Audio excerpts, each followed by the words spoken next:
So the problem I'm most passionate about came about 2 years ago when I was reading this article by Angela Lee Duckworth, and she was looking at what factor made kids most successful in school. And she figured out it wasn't just the naturally smart kids that did the best or had the most success or their IQ. That was not the determining factor. It was what she called grit. What grit is? Grit is basically passion coupled with perseverance towards a long-term goal.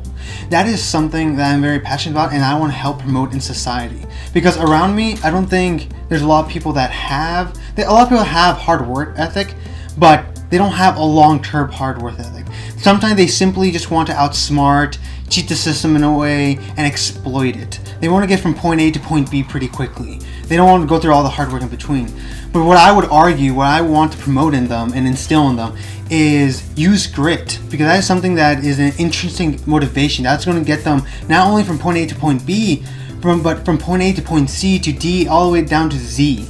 That is something that I want everyone to have, not just in workers, but in athletes and students, and in entrepreneurs especially, because if you don't stick with something in whatever you're working in, you're not going to achieve it in the end. You have to stick with it through all the obstacles, and grit will get you through that. That is something that's in you, and you can use it, and you can self-replicate it over and over again. And I feel like if you create that type of culture, people will want to start adopting that once they see everyone succeeding. That way they're becoming more effective, more efficient. And that is something I would want to instill in everyone.